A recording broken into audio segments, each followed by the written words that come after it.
Nous vivons dans un monde d'illusions, un labyrinthe de mensonges et de terreurs, une façade derrière laquelle se cache une réalité plus sombre encore. Ce monde, c'est celui de Cult, Divinité perdue, un jeu de rôle publié par Arcane Asylum. C'est celui dans lequel nous allons plonger ensemble tout au cours de l'histoire que nous allons partager. Bienvenue, chers auditeurs. Avant que nous ne commencions notre histoire, quelques précisions. Ce podcast est une version éditée d'une partie de ce jeu de rôle que nous avons vécu en février 2022. Pour rajouter de la fluidité et rendre l'écoute plus agréable, quelques passages ont ainsi été coupés et remontés. L'intrigue, les réactions et l'interprétation des personnages et de leurs joueurs ont cependant été gardés intacts. Mais plus important encore, un avertissement. Cult est un jeu d'horreur viscéral et psychologique. De nombreux thèmes abordés peuvent ainsi choquer ou heurter certaines personnes. Notre histoire en particulier s'intitule Et in Arcadia Ego et traite de l'épidémie de sida des années 80 à fin 90, ainsi que du traitement de la population homosexuelle aux États-Unis à la même époque. La violence des propos de certains personnages envers cette même communauté au cours de cette histoire ne reflète en rien nos propres avis sur la place des personnes LGBT dans notre société, bien au contraire. En outre, le deuil, les abus physiques et mentaux au sein de la famille, la dépression et les troubles psychiques, la violence physique et le gore sont des occurrences communes dans l'univers de Cult. Nous les retrouvons donc au cours de cette aventure. Si la mention d'un de ces thèmes ou l'idée d'écouter plusieurs heures d'une histoire oppressante, tragique et horrifique sont trop pour vous, nous vous recommandons de stopper votre écoute. Dans le cas contraire, commençons notre récit. Nous sommes en 1994. Nigel Saint-Denis, un universitaire de renom, se meurt du sida dans sa demeure familiale. Décidé à passer ses derniers instants en compagnie de proches, il a envoyé une invitation à 4 personnes ayant compté pour lui à différentes périodes importantes de sa vie. Notre histoire commence lorsque ces 4 personnes qui ne se sont jamais rencontrées, des témoins de différents aspects de la vie de Nigel, se retrouvent dans un train les menant à Arcadie, son dernier refuge. Alors que le train se faufile sous les nuages lourds qui envahissent le ciel, nos protagonistes se préparent mentalement à retrouver leur ami, peut-être pour la dernière fois. On va faire un petit tour de table pour tous vous présenter et aussi savoir où vous en êtes mentalement. Je vais commencer par Sean. Alors Sean, il a tout du rat de bibliothèque, c'est quelqu'un de plutôt maigre et de taille moyenne, à peu près 1m75 dans ces eaux-là. Et sa posture affiche clairement le fait qu'il a passé des heures et des heures voûté et à tabler, à lire des livres. Il a toujours la tête basse et de manière générale, il a un peu l'air d'être toujours replié sur lui-même. Cependant, il compense ce manque de charisme immédiat et cette espèce de lâcheté physique, n'est-ce pas, par un soin tout particulier apporté à sa personne. Il est toujours très bien habillé et très propre sur lui. Et beaucoup de gens le considèrent même coquet et presque un peu charmeur. Il est naturellement blond, il porte les cheveux mi-longs et gominés en arrière, et il arbore une fine moustache qui surplombe des lèvres charnues et avenantes. Son nez est légèrement en trompette, et il soutient toujours de très belles lunettes à la monture dorée. Parce que évidemment il s'est niqué les yeux à force de lire tard la nuit, yeux qui sont d'ailleurs verts et assez grands, bien que toujours un peu fuyants à l'image de sa personne. Et c'est à peu près tout. Il est très bien rasé et il porte un joli complet de couleur anthracite. Hangar, comment tu te sens à ce moment-là précis ?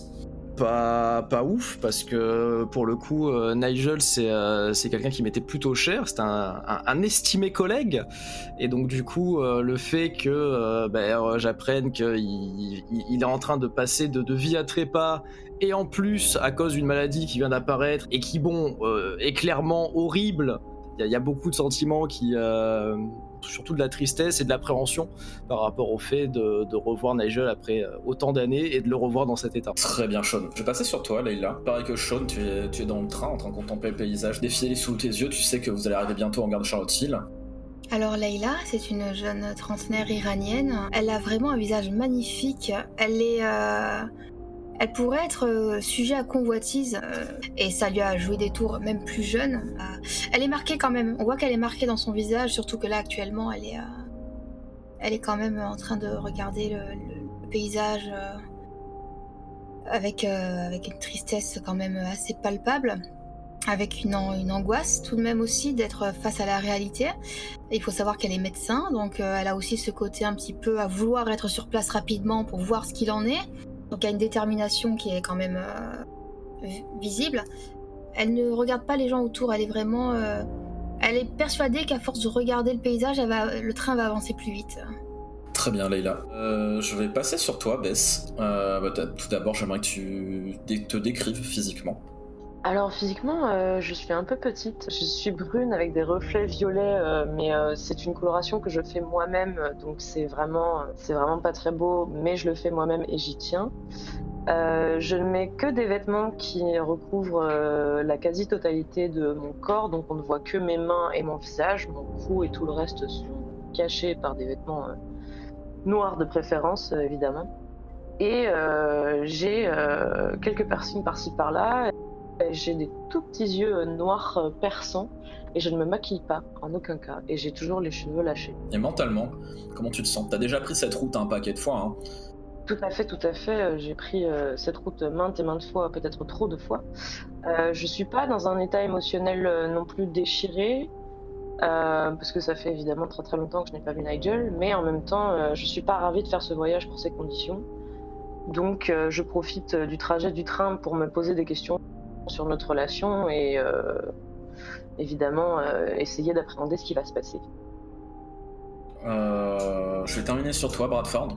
À quoi ressembles-tu, Bradford ? On ressemble Bradford. Donc c'est un type à peu près d'1m75, je pensais assez moyen en termes de taille. Il a des cheveux blonds vénitiens courts en bas de taille, un visage vraiment sec, ciselé, un nez busqué, des yeux noirs et un regard en profondeur bien cadré. C'est l'archétype en fait du chat maigre dans l'armée. Maigre mais musclé, et du coup endurant. Mais c'est loin d'être l'archétype du militaire baraque. Donc Thomas, il a passé une grande partie de sa carrière dans l'armée, dans les renseignements. Récemment, il s'est retrouvé un peu parqué au Pentagone à s'occuper de gérer une équipe pour classifier des projets, un tas de données. Il est habillé avec un impair bleu marine, col roulé, petit chino beige, propre sur lui. Voilà. Mentalement, où est-ce que tu te situes ? Bonne question. Un peu stressé parce que ça fait quand même longtemps que je l'ai pas vu Nigel. Pour l'instant, c'est beaucoup de stress et je dirais une sorte de réserve attendant de voir ce qui va se passer. Donc pendant que vous avez ces élucubrations internes, que peut-être que vous repensez au moment partagé avec Nigel, que le train arrive à Charlottesville. Donc Charlottesville, c'est un peu le chef-lieu de cet état. On est dans une région où les hivers ils sont rudes. Bess, tu en sais quelque chose parce que tu y as vécu une grosse partie de ta vie. La gare, c'est un vieux bâtiment en briques qui a clairement pas été rénové depuis très longtemps. Il n'y a pas vraiment de hall de gare concrètement, c'est un petit peu comme ces gares à l'ancienne où on a ce bâtiment qui sert de guichet, un espèce de préau qui permet d'accueillir les passagers qui sortent du train. Et c'est tout. Rien d'autre. Et à la perte de vue, vous avez donc les montagnes de la région en fait. Tranche le paysage comme des crocs qui sortent du sol. Ce ciel de plomb qui annonce de la neige en fait, c'est vraiment ces nuages super menaçants. Il y a même pas de foudre ni rien, mais vraiment l'atmosphère est lourde. J'imagine que vous sortez tous avec vos bagages du train. Il y a plusieurs personnes qui sortent du train en même temps que vous, mais la plupart des gens vont s'arrêter à des endroits plus chaleureux. Il y avait déjà plus grand monde à passer Washington pour ceux qui viennent de New York. Donc là vraiment vous n'êtes pas nombreux dans la gare. Il y a un homme qui semble attendre quelqu'un et qui a un panneau dans ses mains avec marqué Arcadie dessus. Vous supposez que c'est donc la personne qui vient vous chercher. Moi je me précipite vers lui parce que je suis déterminée à y aller rapidement pour avoir des réponses et savoir où ça en est. C'est le matin, c'est le soir, on est comment là ? On est plutôt en fin d'après-midi. Expliquez la logistique, en fait, vous êtes invité à passer 3-4 jours là-bas. Donc vraiment un week-end qui s'étend, là on est le jeudi milieu, fin d'après-midi. On s'est vraiment pour accompagner ces derniers jours quoi. Clairement, quand t'as un ami que t'as pas vu depuis des années qui t'invite à le rejoindre alors qu'il est atteint d'une très grave maladie dont personne n'a survécu jusqu'à présent, bon, tu te doutes que c'est ces derniers jours quoi. Bah du coup, si tu te précipites en avant, j'imagine que les autres, vous voyez en fait cet homme, et donc vous vous retrouvez tous les 4 au même endroit finalement. Je garde un peu la distance parce que je les connais pas trop ces gens-là et moi tout ce qui est... Voilà, je suis un peu stressé quand même.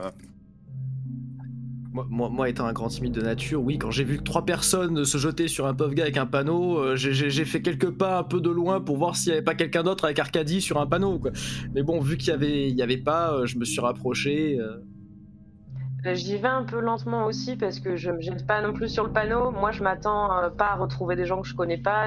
Enfin, je me dis que je suis la seule qui l'a appelé, donc je me vois pas me retrouver avec 3 personnes que je connais pas. Donc, je vois Layla lui courir dessus. Je ok, c'est d'accord. Je lui cours pas dessus, mais on voit que je suis déterminée, tu vois. On voit que je suis un passager qui a sa valise et qui veut avancer comme tous les connards, tu sais, dans les gares. Bien sûr, je vois exactement le personnage, y a pas de souci. Mais du coup, moi, te voir comme ça me refroidit un peu et du coup, je reste un peu en retrait aussi. Du coup, Leïla, comme tu es la première à t'avancer, donc c'est cet homme c'est un homme de plutôt grande taille, plutôt costaud. Il doit avoir entre 40 et 50 ans, un homme noir. Il est vêtu chaudement, hein, parce que je sais pas si vous êtes préparé. Normalement, oui. Si vous êtes préparé au froid, mais genre ça commence déjà à cailler sévère. Et lui est vêtu d'une grosse doudoune. Bien épaisse, il a un bonnet, des gants, et du coup Layla, quand il te voit arriver et qu'il te voit, du coup les autres, il te fait un grand sourire, il tend la main vers toi. Vous êtes une des invitées de Monsieur Saint-Denis? Tout à fait, tout à fait. Écoutez, donc nous sommes plusieurs à venir, c'est ça? Et je regarde autour de moi. Vous n'étiez pas au courant? J'ai juste reçu une invitation, je n'avais pas indication qu'effectivement nous allions arriver en comité, mais écoutez, je suis curieuse de voir qui va m'accompagner ce week-end. Je pensais que vous étiez au courant. Oui, Monsieur Saint-Denis a souhaité s'entourer de personnes qui étaient importantes pour lui ce week-end. Appelez-moi Bob, je serai votre chauffeur, je suis un peu l'homme à tout faire de Monsieur Saint-Denis depuis quelques années. Bob vous fait signe de le suivre, de lui emboîter le pas. C'est un grand van en fait, un grand minibus si tu veux. Pour rentrer à l'intérieur, est-ce que quelqu'un a envie de parler de quelque chose pendant ce voyage, de sympathiser avec ses covoitureurs, Bah, je sais pas trop, j'attends, je jauge. Franchement, je jauge moi pour l'instant. Je parle avec Bob un peu. Moi, je regarde surtout à l'extérieur du véhicule, mes pieds, et l'extérieur du véhicule et mes pieds. Moi, je m'adresse à Bob, parce que j'imagine que je suis vraiment encline à ouvrir la conversation à ce sujet. Comment va Nigel actuellement, là, maintenant, au moment où on parle? Écoutez, madame, aussi bien que possible. Ça a été un peu compliqué il y a quelques semaines. On avait l'impression que son état s'était aggravé, à peu près au moment où vous envoyez vos invitations. Il a l'air d'aller un petit peu mieux ensuite. Croisons les doigts pour qu'on lui donne quelques jours de gaieté et qu'on soulage un petit peu la situation, ne serait-ce que épisodiquement. Écoutez, je pense qu'effectivement, ça compte beaucoup, beaucoup, beaucoup pour lui. Je pense qu'il est très, très heureux que vous soyez tous là ce week-end. Docteur Saidi, c'est ça? Quelle est votre spécialité en médecine, du coup? Alors moi, je m'occupe en particulier des enfants. Voilà, je suis en pédiatrie, les enfants dans le besoin, les gens dans le besoin également, pour tout ce qui est circuit médical, administratif, quand ils n'ont pas forcément les capacités ni la langue parlée pour pouvoir gérer les choses. Et j'ai contribué à aider Nigel à démarrer tout ce circuit médical et administratif également quant à sa situation.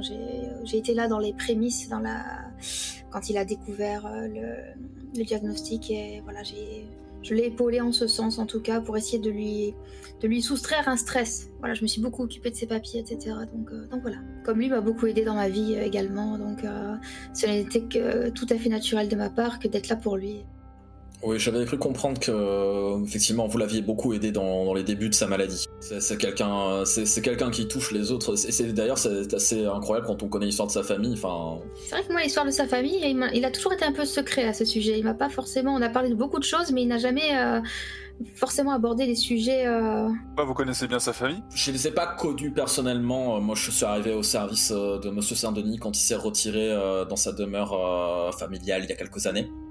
Mais c'est pas quelqu'un qui se cache de son passé en général, et c'est plutôt quelqu'un qui, je pense que vous le savez, qui aime beaucoup parler. Il est professeur après tout. Il n'était pas très apprécié ni très compris par ses parents notamment. Bess, tu remarques que Bob te jette un petit regard dans le rétroviseur. Je dis rien, je réponds à son regard en lui faisant comprendre que je n'ai rien à dire. Vous voulez dire que sa famille avait un problème avec le fait qu'il soit... Malade du sida? Il y a un blanc. Oui, il y a un petit blanc dans la voiture. Donc le reste du chemin, après cette intervention de Thomas qui était un petit peu maladroite, tu sentais que Bob s'est un peu refroidi et qu'il est vraiment très concentré sur la route. Vous finissez, en fait, si vous voulez, Arcadie est au sommet d'une grande colline, en fait. Donc la voiture commence à monter le long de cette colline. Et au fur et à mesure que vous captez, vous êtes assez loin de la civilisation. Hein. On est à bien une bonne demi-heure de Charlottesville. Du coup, le soleil commence à tomber, donc il fait beaucoup plus sombre que tout à l'heure. Vous finissez par arriver en haut de cette colline. Il y a une grande barrière noire en fer forgé. Donc pour vous la décrire, ça paraît pas très impressionnant comme ça, parce que de là, on dirait qu'il n'y a qu'un seul étage. Avec ces grands murs de briques avec des colonnes, des grandes fenêtres qui mènent vers l'intérieur. Et en fait, ce que tu sais, Bess, c'est que de l'autre côté de la maison, la colline, elle est creusée. Et il y a donc un étage inférieur. Ce qui fait que la maison est beaucoup plus grande qu'il n'y paraît au premier abord. C'est un truc qui t'a toujours plu quand t'étais petite, d'ailleurs, parce que c'est un endroit où se cacher, se recueillir, qui est assez idéal. Et il y a vraiment cette sensation de... Vous avez un peu l'impression d'être à une autre époque. C'est-à-dire que cette maison, elle a l'air de ne pas avoir été touchée par le temps du tout. Même toi, Bess, ça te paraît plus petit que dans ton souvenir. Et en même temps, ça n'a pas changé du tout. C'est peut-être un petit peu plus décrépit, mais c'est tout. En fait, je m'étonne en apercevant la maison qu'elle n'ait absolument pas pris du temps, alors que la dernière fois que je l'ai vue, elle était déjà abandonnée. Ils étaient déjà partis, la famille. Donc je m'étonne de la voir en aussi bon état et qu'elle n'ait pas du tout vieilli, en fait. Ça me met un peu mal à l'aise. Donc Bob vous emmène jusqu'à l'entrée. Pendant qu'il vous amène, vous commencez à remarquer qu'il y a des flocons de neige qui tombent du ciel. Ah, quel mois là? On est en hiver, c'est pas précisé, mais je pense qu'on est un peu à la même période de l'année, janvier, février. Il commence à faire nuit, du coup. Ouais, là la nuit tombe, il est déjà bien 6h, un truc comme ça, donc il commence à faire déjà très sombre. Il y a des petits lampadaires aux alentours de la maison qui éclairent. Donc Bob vous emmène jusqu'à l'entrée. Il y a une femme qui vous y attend. Même âge que Bob, ça doit avoir entre 40 et 50 ans. Longs cheveux gris qui lui arrivent à peu près jusqu'aux épaules. Elle vous accueille avec un grand sourire. Bonjour, vous êtes les invités de Nigel. Je suis Laetitia, son auxiliaire de vie. Suivez-moi, ne restez pas dehors. Nigel se repose. Il a mangé un petit peu plus tôt dans la matinée, mais il avait besoin de dormir encore un petit peu. Je vous en prie, prenez vos aises. N'hésitez pas à vous balader dans la maison. Je pense que d'ici 1 heure ou 2, Nigel sera disponible pour vous accueillir. Je vais voir comment il se sent. Si vous avez besoin de quoi que ce soit, donc on vous montre là dans une direction, il y a un couloir qui mène à des chambres. N'hésitez pas en fait à venir me chercher, je suis disponible. Je vous invite à prendre place dans vos quartiers. Nigel de toute façon serait enchanté que vous preniez vos aises dans ces lieux. Te jette un œil, Bess, parce que c'est que t'es déjà pris par le passé tes aises dans ces lieux. Voilà, je reviens vous chercher tout à l'heure. Vous décrire un petit peu l'endroit que vous trouvez. C'est pas très très grand au final. Il y a un petit hall d'entrée qui vous a conduit à une pièce qui est octogonale et qui en fait dessert d'autres pièces. Vous voyez un petit salon avec des canapés. Vous voyez de l'autre côté un couloir qui semble mener à une grande salle à manger avec des baies vitrées qui donnent sur l'extérieur. Il y a une autre pièce dont vous supposez que ce sont des escaliers qui descendent au sous-sol. Enfin, ce couloir qui mène vers les chambres. Laetitia vous laisse là, un petit peu en plan. Moi, j'aimerais suivre Laetitia. Moi, je prends mes petites valisettes. Moi, je veux la suivre pour aller voir Nigel. Moi, je suis déterminée à aller voir Nigel, en fait. Tu vois, Si tu veux, très bien. Je fais le tour pour voir ce qui fait quoi et ensuite je reviens vers toi. Moi, je veux glisser ma main à l'intérieur de ma poche intérieure et en sortir une petite flasque. Regardez mes 2 nouveaux camarades, vu qu'il y en a une qui s'est déjà barrée au pas de course, et en fait me représenter en ouvrant la flasque, prendre une petite rasade et leur tendre la flasque en signe de bienveillance et d'amitié. Excusez-moi, je me suis pas présenté vraiment tout à l'heure, Monsieur Carson. J'étais un ancien étudiant et collègue de Nigel. Et vous-même, comment l'avez-vous connu Enchanté, Thomas Bradford. Bess, vous êtes de sa famille? Oui, je suis sa cousine, effectivement. D'accord. Ah ouais. Mais on s'est pas vu depuis que j'ai 15 ans, donc ça fait un petit moment. Par contre, votre petite flasque, c'est mignon, mais si je me rappelle bien, le bar est juste derrière. Donc on peut aller boire autre chose que votre petite flasque, à 3. Tu te souviens qu'effectivement, au niveau du parloir, il y a un mini-bar, donc généralement les adultes s'y calaient pour discuter un petit peu. Le truc que tu captes, Bess, c'est que au milieu de cette salle dans laquelle vous êtes, il y a un petit... excusez-moi, je perds mes mots.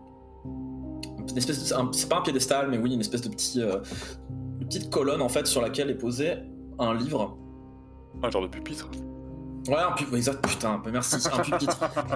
Excusez-moi, je sais pas, en fait c'est vu qu'il a vraiment l'apparence un petit peu antique de colonne en fait avec ce livre qui est présenté dessus. Et en fait effectivement tu te rappelles qu'il y a dans le parloir il y a ce mini bar avec plein d'alcools divers et variés. Moi, du coup, tout en gardant ma mallette, je les accompagne au parloir. Et si je vois le livre avec le pupitre, et ben voilà, curiosité professionnelle, je vais vers le livre. Et je regarde un peu ce que c'est. Très bien, et ben tu t'approches du livre en question. Et c'est donc un grand recueil en cuir. Un petit peu comme un album photo finalement. Quand tu reviens à la première de couverture, en fait, tu vois qu'il est écrit le livre d'Arcadie. Tu le feuillettes, j'imagine. Oui. En fait, ce sont tout simplement des photos et des textes d'archives qui relatent un petit peu l'histoire de la maison. Donc en gros, ça relate la construction de la maison par le patriarche de la famille un siècle auparavant. Ça montre les étapes de construction de la maison. Je sais pas si tu prends le temps de le lire en fond, mais Non, c'est le feuillet. c'est beaucoup de photos de personnes qui sont certainement décédées aujourd'hui, des avancements de travaux, voilà. Très bien. Est-ce que je pars du principe que vous allez tous vers le parloir ? Moi, oui, ouais. Donc, en fait, Bess, tu ouvres le pas et tu emmènes tes nouveaux comparses boire un coup. Pour briser la glace.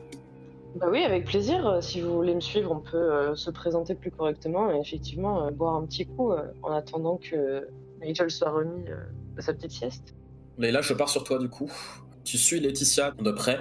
Donc elle voit que tu la suis, elle se tourne vers toi un petit peu interloquée, tant que tu lui dises quelque chose. Oui, pardon, excusez-moi Laetitia, c'est juste que je comptais donc poser mes affaires et potentiellement vous suivre ou qu'on discute un petit peu de la situation de Nigel. Je sais pas si vous a parlé de moi, du fait que j'ai été pas mal là dans le début de tout ce qui était diagnostic, etc. C'était pour juste me rencarder auprès de vous parce que voilà, je voulais juste savoir un peu où est-ce qu'on en était. Vous voyez ce que je veux dire ? Je vous propose de me suivre. On va rentrer en silence dans sa chambre, il doit dormir. Et ensuite, on discutera ensemble de son état. D'accord ? Elle te mène en fait jusqu'à... Donc t'es vraiment dans un petit couloir étriqué très sombre. Il y a 2 portes sur le côté qui doivent mener à des chambres.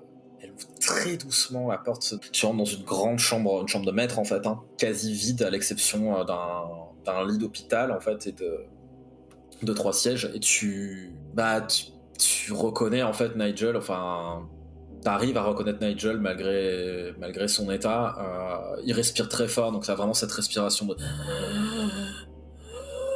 La pièce est plongée dans la pénombre, il y a un peu de lumière qui sort de volets qui sont entrouverts. Donc Laetitia s'approche, elle observe un petit peu les instruments de mesure à côté. Elle te laisse un petit peu faire ta vie, quoi. Donc j'imagine que tu regardes un petit peu dans quel état il est. Déjà oui, et je regarde l'installation médicale, si elle me paraît bien comme il faut, si tout est fait... Pour une hospitalisation à domicile, c'est tout à fait correct. Tu as vraiment la sensation que c'est quelqu'un qui sait faire son métier. T'es pas spécialiste dans évidemment tout ce qui est HIV, SIDA, etc. En l'occurrence, la personne que tu vois, elle a les bons gestes, elle a les bons réflexes.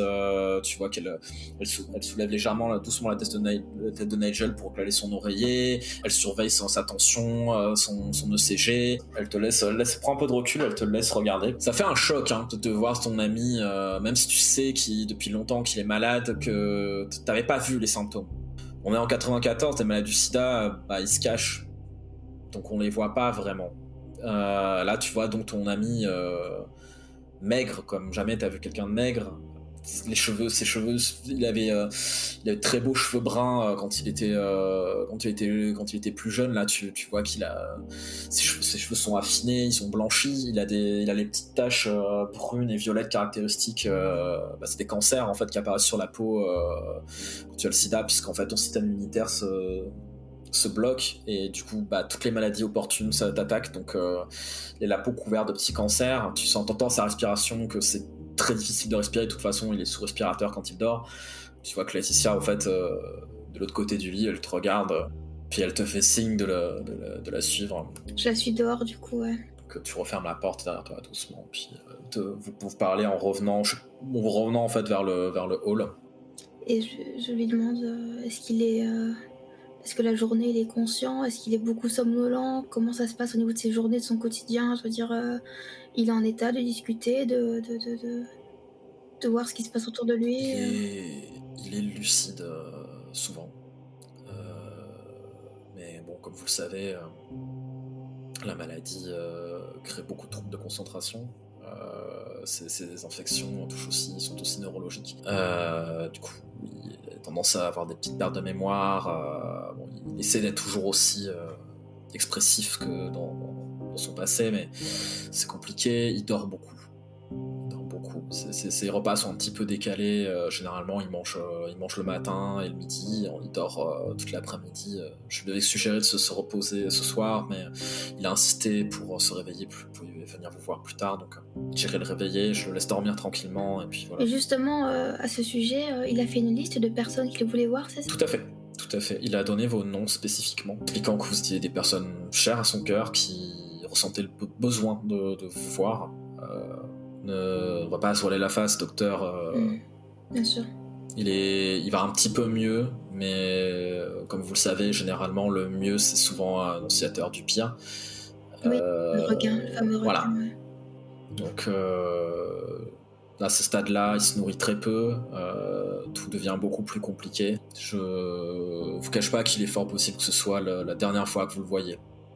Là, Leïla, elle a une sorte de mouvement d'arrêt. Elle se tient à la rambarde d'un escalier, tu vois, j'imagine une sorte de moment où elle allait continuer son chemin pour suivre Laetitia, puis elle s'arrête, elle inspire grandement et elle reprend son chemin pour suivre Laetitia du coup. Elle ralentit un petit peu, elle se permet de te poser la main sur l'épaule pendant que vous marchez. Tu sens cette main pleine de réconfort en fait sur ton épaule et Laetitia te dit essayez de profiter de l'espace, je pense que c'est ce que Nigel voudrait de toute façon. Pensez au présent au maximum. Nigel sera avec vous dans peu de temps. Je vais donc, je pense, rejoindre les autres en bas, discuter un petit peu avec eux, peut-être même les préparer du coup aussi un peu mentalement. Je vais passer sur eux du coup. Donc tu arrives en premier dans le parloir. Ça a un petit peu changé par rapport à avant, il y a un petit peu plus de photos sur les murs, mais c'est relativement la même configuration. Hein. Tu as quelques canapés, quelques vieux fauteuils, il y a un grand buffet dans lequel tu sais qu'il y a tout ce qu'il faut pour se faire un petit remontant. Il y a aussi une cheminée dans un coin. Au-dessus de cette cheminée, il y a plein de photos. Beaucoup plus que ce dont tu te rappelles, mais il y en a beaucoup que tu as déjà vues, et il y en a même certaines dans lesquelles tu es. Eh bien, évidemment, la nostalgie me reprend à grands pas, donc je me sers d'abord un verre, je montre à mes camarades où se trouve le buffet rempli d'alcool pour qu'ils puissent se servir, et ensuite je me dirige instinctivement vers les photos que je reconnais, mais je suis aussi attirée par le fait qu'il y en ait plein que je connaisse pas, et du coup je les observe avec attention. Petit à petit, tu revois les photos, donc c'est des étés que t'as passé ici, t'as des photos avec Nigel quand il était un petit peu plus âgé que toi, hein. Tu devais avoir 10 ans, il en avait déjà la vingtaine, mais il jouait toujours avec toi en fait. Vous vous aimiez beaucoup. Vous êtes dans la piscine qui est remplie, tu vois des photos de famille avec vous avez l'air beaucoup moins heureux. Il y a plein de souvenirs qui te reviennent en fait. Les photos continuent encore à un moment, jusqu'au moment où Nigel est vraiment adulte, et tu reconnais, en fait, t'arrives à faire la chronologie dans ta tête du moment où il s'apprête à partir de la maison. Et surtout, ce qui te brise un peu le cœur, c'est que tu vois les photos où tu reconnais le père de Nigel, William, et sa mère, Elisabeth, du coup, avec qui vous partagez le même prénom, qui en fait, elle était atteinte d'un cancer, et toi tu l'as pas vu mourir en fait. Tu savais qu'elle était malade, mais on n'en parlait pas. Et il y a une photo où en fait tu vois cette femme magnifique en fait que t'as connue toute ton enfance, qui plus de cheveux, qui a un foulard sur la tête. Et tu captes que t'es parti juste avant en fait. Et c'est les dernières photos. Et du coup, je comprends qu'effectivement, je suis partie avant qu'elle ne meure. Et je m'éloigne de ces photos parce que ça me brise le cœur et je m'assois toute seule sur un petit crapaud près du coin du feu et je fixe le feu et je pense à cette deuxième mère. Dans la pièce, et d'ailleurs, commence à faire très sombre dehors. Vous devinez les flocons de neige qui tombent dans la lumière des lampadaires au loin. Et la pièce est vraiment éclairée quasi uniquement par ce feu, en fait. Sean, Thomas, du coup, vous avez un peu assisté à ce manège de Bess, mais qu'est-ce que vous faites pendant ce temps? Je pense on faisait connaissance un peu, hein? Un verre à la main? Vu qu'elle nous avait indiqué où est-ce qu'elles étaient les boissons, moi j'étais parti dans l'idée de me servir un gin tonic. D'ailleurs quand je commence à faire le gin, que je fais fort bien d'ailleurs, je t'en propose un. Ah bah oui, carrément, très inspiré, effectivement un petit gin ça change de d'habitude, avec plaisir. Et surtout vu que je vois que Bess a l'air d'être allée broyer du noir dans son coin, je me dis que je vais pas aller la faire chier. Surtout que bon, moi je fais pas chier les gens en règle générale, donc encore moins quand ils font la tête dans leur coin. Et comment dire ça? Ça fait combien de temps que vous connaissez Nigel? Ouf, ça va faire bien 10-12 ans maintenant. J'ai été étudiant sous ses cours il y a quelques années pendant mon doctorat et c'est là qu'on s'est connus. D'accord. Ça fait quand même un petit moment que vous le connaissez, oui. Oui. Bah après, on s'est malheureusement perdu de vue parce que donc voilà, la distance a fait que, mais nous avons toujours gardé des contacts. Hors de correspondance. Oui, voilà. Je regarde mon verre, tu sais, je joue avec un peu. Et vous-même, vous l'avez connu comment? Parce que ça remonte à plutôt loin. On était colocataires quand j'étais en fac. Donc oui, c'est assez vieux. J'ai pas eu beaucoup de contact avec lui depuis très très longtemps en fait, et ça me peine un peu de retrouver pour ce moment particulier. Voilà, j'aurais préféré le rencontrer plus tôt. Mais oui, ça fait très longtemps, pas depuis l'université. Ouais. Je hoche la tête silencieusement. Moi, j'écoute un peu ce qu'ils disent quand même parce que je suis curieuse de savoir qui ils sont, de comment ils connaissent Nigel, tout ça. J'écoute discrètement. Voilà, j'espère qu'on va pouvoir le voir bientôt. Alors moi, à cette phrase, je recommence à boire. Gêné, je bois aussi un coup parce que je me suis rendu compte que bon, voilà, on est là. Moi, je garde le truc très awkward, hein, j'irai pas continuer la conversation, et en fait, vu qu'on s'est fait annoncer qu'on allait quand même voir Nigel à un moment, moi, j'appréhende ce moment-là en picolant mon gin. Et je réponds si on me parle, mais je vais pas engager des conversations. Je vais à la fenêtre voir la neige tomber. Effectivement, ça commence à tomber pas mal. Il y a une certaine beauté à ça. Tu as vraiment, après des années passées sur différents conflits et tout, d'accord. Il y a une certaine sérénité à regarder en fait la neige tomber doucement dans cette lumière super éthérée. Il fait vraiment nuit noire autour. Tu devines vaguement la silhouette en fait du garage un petit peu plus loin. Tout ça se fait en silence en fait, et c'est à ce moment-là que Leila arrive. Donc j'arrive, je pense que mon visage a changé, je suis beaucoup plus affligée, j'ai les yeux qui tombent un peu. Je viens de voir Nigel, il dormait, je pense que ça peut vous faire un choc comme à moi. Si vous l'avez pas vu depuis longtemps, la maladie a pris pas vraiment physiquement sur lui, donc préparez-vous. C'est vraiment, je suis là, limite vous pouvez sentir que déjà je suis dans un côté empathique avec vous, dans le fait d'essayer de vous ménager un minimum, ou du moins de vous préparer un petit peu. Moi ça a globalement l'effet inverse. Parce que oui, je me doutais qu'il allait pas être dans un état hyper fringant, mais bon là du coup c'est acté, ça va être un Nigel version cadavre, donc je picole quoi. Je finis mon verre très très vite et comme je vois qu'il se resserre, je lui tends le bras comme ça pour qu'il vienne me servir moi aussi, qu'il me le remplisse, mais limite à ras-bord, quoi. Il y a un petit temps qui s'écoule où je sais pas ce que vous faites pendant ce temps-là, si vous continuez à boire en vous échangeant quelques mots de temps en temps, ou si vous faites autre chose. Moi, ce que je disais, c'est si quelqu'un engage la conversation, je vais répondre parce que je suis excessivement poli, mais j'engagerai rien. Éventuellement, au bout d'un moment, ce que je ferai, c'est que j'arrêterai de me mettre une quinte parce que l'idée, c'est pas non plus que je sois raide mort quand, euh, quand Nigel va arriver, mais du coup, je commencerai à parcourir les bibliothèques s'il y en a et recommencer à feuilleter l'histoire d'Arcadie. Parce que c'est juste pour m'occuper la main en fait. Donc j'imagine qu'au moment où toi tu te retournes vers ce fameux livre, je remarque un vrai mouvement de ta part et donc c'est là que j'anticipe également la chose et je viens vers toi. Vous allez bien Ah, Docteur Assadi, oui, oui.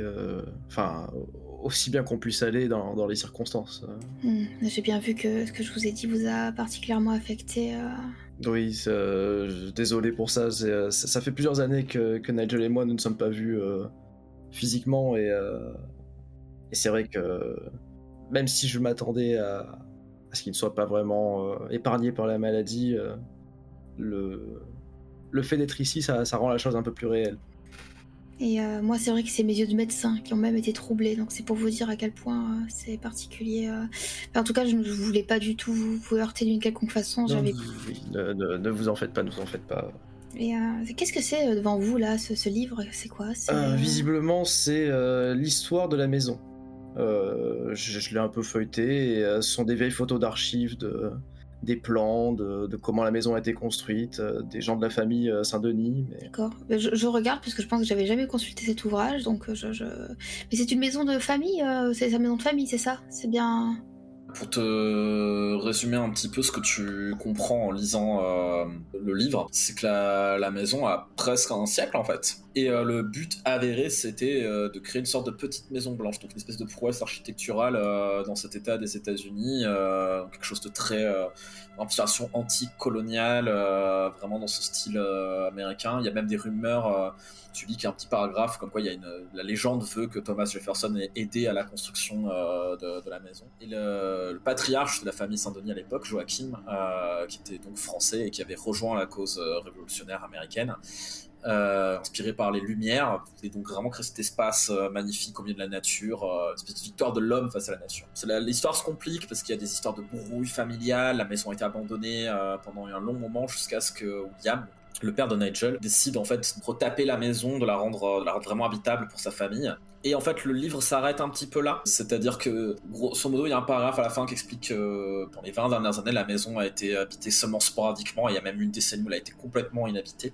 Et ça ne fait que quelques années que des travaux qui ont été repris pour la rendre à nouveau habitable par Nigel. Du coup, c'est vrai que y a quelques petits passages que tu as énoncés qui vont faire que Leila se pose une question particulière. Est-ce qu'il y a des traces, des fichiers, des paragraphes, peut-être un marque-page, une petite annotation de sur quoi a été construite la maison? C'est un cimetière indien. Est-ce que la construction de la maison s'est faite sur quelque chose qui pourrait justement avoir des conséquences d'un point de vue ésotérique et d'un point de vue est-ce qu'il y a une empreinte qui pourrait justement sévir sur cette maison? Tu dis qu'en fait c'est la fameuse brouille dont je parlais familiale c'est faite entre les deux frères de la famille, les descendants de Joachim, donc Jonathan et Peter, qui on connaît pas les raisons de leur brouille, mais en tout cas il s'avère que Jonathan avait été le seul à vivre à Arcadie pendant jusqu'à la fin de ses jours en fait, et lui pour le coup était très très très intéressé par l'ésotérisme. Il y a tout un petit paragraphe sur le fait qu'il faisait du spiritisme entre ses murs, qu'il a une grosse collection de livres ésotériques dans la bibliothèque de la famille. C'est un peu une légende familiale, c'est qu'il s'est progressivement isolé en fait pendant des années jusqu'à mourir ici, et c'est ce qui a fait que pendant la Seconde Guerre mondiale la maison était quasiment à l'abandon jusqu'à ce que William ne reprenne le flambeau. Et donc l'habitant principal de cette baraque a eu un côté vraiment, c'était un peu le grand-oncle qu'on savait qui faisait tourner les horloges quoi. T'as tout dit, c'est exactement ça. C'est le grand-oncle un peu frappé qui est seul dans cette grande baraque au milieu de nulle part et qui parlait aux esprits.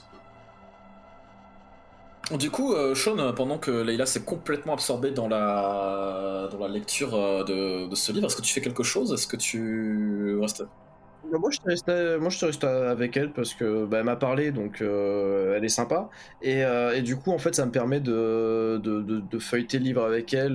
Bon, le passage sur l'ésotérisme me fait esquisser un petit sourire parce que bon, moi, voilà, l'ésotérisme, je trouve ça mignon, quoi. C'est de la croyance médiévale.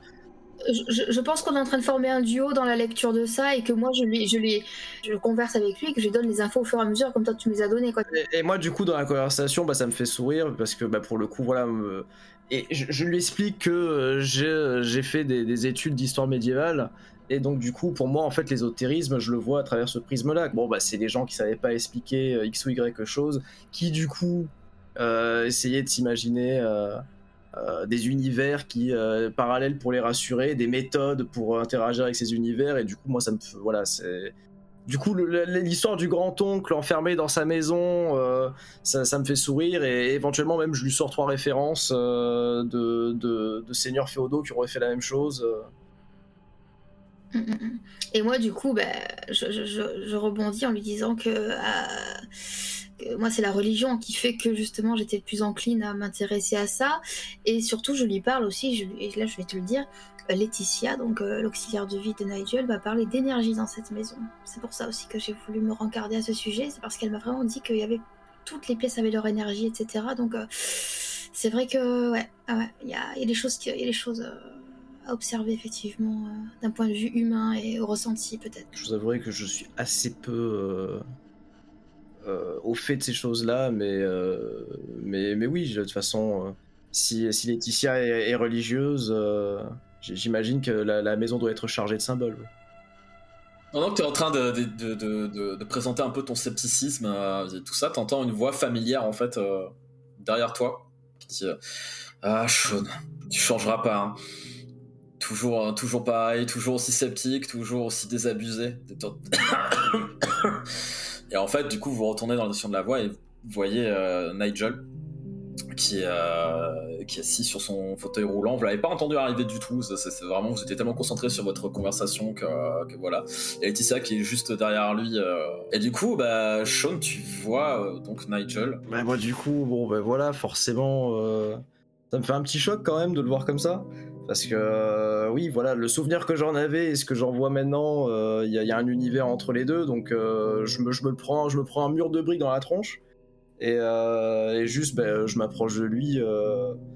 Nigel, mais comment tu te sens ça va aller Bah, quand tu t'approches, en fait, il continue à tousser et il tape un peu, bah, genre faiblement sur ton avant-bras, en fait, en t'attrapant un peu le poignet, comme ça. Mais, d'après toi, Sean, comment je me sens? J'ai l'air d'aller bien?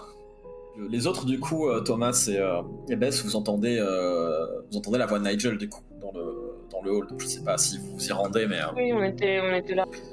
Ouais, je me suis levé timidement, je reste à l'écart.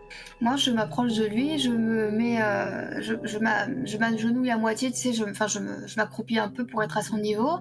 Je pose une main sur son genou et je lui dis comment tu te sens? J'ai beaucoup trop dormi.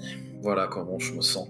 Et je suis ravi de te voir, Leïla. J'espère que ça va, le voyage n'a pas été trop long. Excusez mon état, c'est assez pathétique. Regarde ce que j'ai ramené. Et là, je sors de ma poche la fameuse pièce d'échec. Tu l'as gardée? Pour une fois que je te bats aux échecs, tu crois que j'allais... Je t'en connais bien, là, c'est le souvenir le plus doux amer que tu pouvais trouver. J'espère que tu voudras bien une revanche pour voir si je te mets un 2-3500, parce que du coup on en est à 3500 victoires contre une. Je pense que ce serait un petit peu joué en mode facile, tu ne crois pas? Tu aurais quand même un sacré avantage. Mais t'as quand même toujours la férocité, je le vois dans tes yeux, hein, donc... C'est plus vraiment ce que c'était. Alors, je me lève quelques heures par jour, je fais mon tour, je lis quelques bouquins, je m'endors, et voilà, ce sont mes journées. C'est comme ça, mais on aura un peu plus de temps demain. Thomas, il se tourne... il s'avance vers toi, en fait. Comment tu réagis? J'ai eu un tout petit recul, ça va un peu... Il s'arrête à côté de toi. Quel rang dans l'armée, maintenant?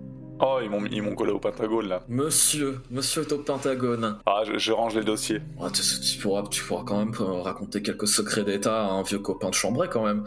Alors, je regarde un peu autour de moi.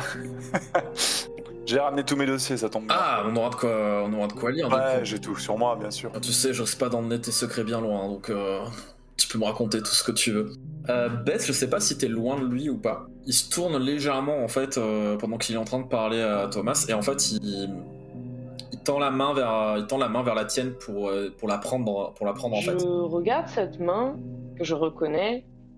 Je le donne pas tout de suite, je suis un peu hésitante, mais je finis par donner un tout petit peu, pas férocement, vraiment délicatement, à poser ma main dans la sienne. Tu sens un peu de force, mais tu sais que pour lui c'est beaucoup.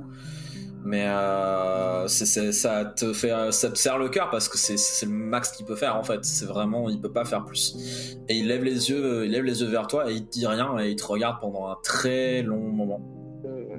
Je réponds à son regard, en fait on se parle avec nos yeux, on n'a pas besoin de se parler là, ça fait tellement de temps qu'on s'est pas vu qu'on est un peu de toute façon sur le cul. Donc je le regarde intensément, mais je décoche un petit sourire en coin pour le rassurer, lui dire que je suis quand même heureuse de le revoir, même dans ces conditions-là, quoi.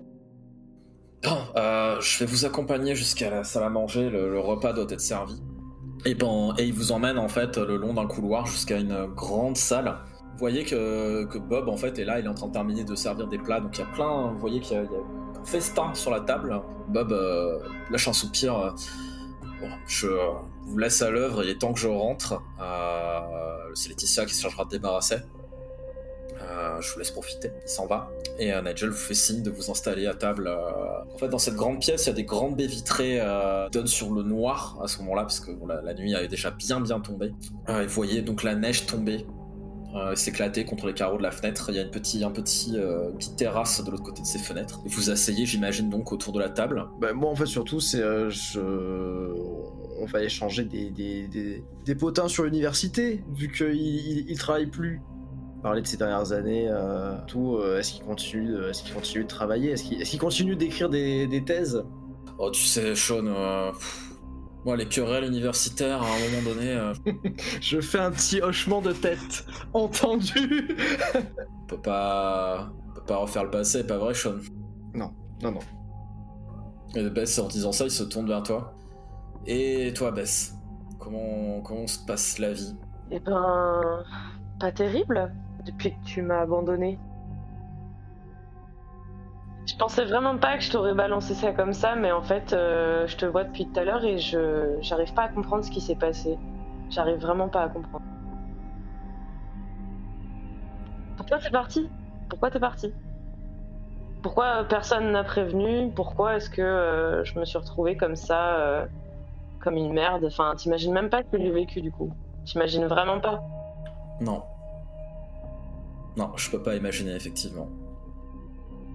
J'aimerais pouvoir te donner des excuses qui te permettraient de te donner une conclusion satisfaisante, mais je suis pas certain de mériter ton pardon. Tu es toujours en colère? C'est plus de la colère, mais je pense qu'on devrait discuter tous les deux à un moment de pourquoi il s'est passé ça. Parce que tu savais que je voulais partir et t'avais les moyens de m'emmener et tu l'as pas fait. Donc aujourd'hui j'ai vieilli, je ne t'en veux plus parce que tu ne faisais plus partie de ma vie, mais avoir reçu cette lettre après autant d'années d'absence, je suis un peu désarçonnée. Je pense qu'on aura l'occasion d'en parler, mais tout ce que je peux te dire, c'est que j'ai pas désiré que les choses se passent comme elles se sont passées. Il y a plein d'événements, de choses qui ont fait que on s'est précipité vers cette issue-là et qu'on en est là aujourd'hui, et je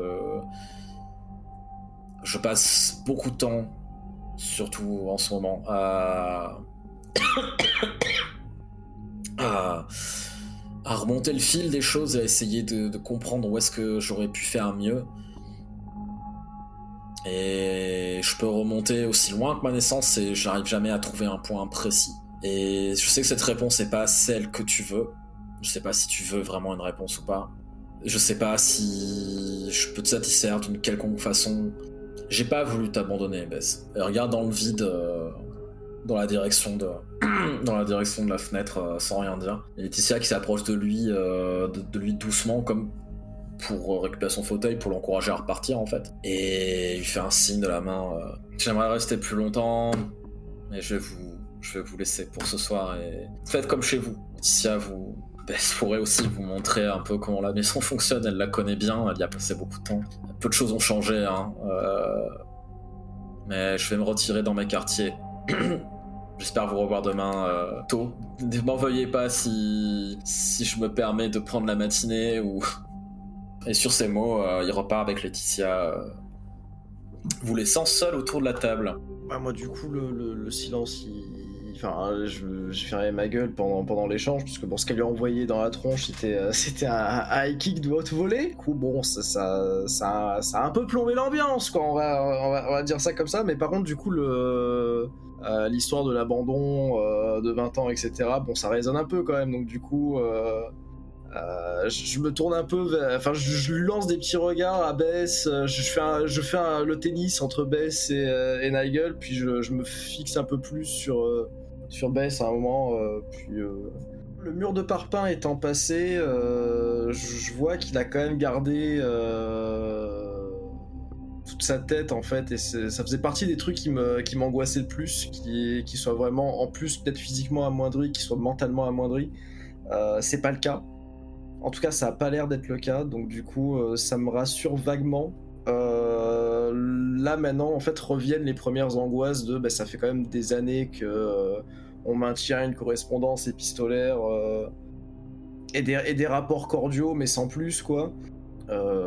Son état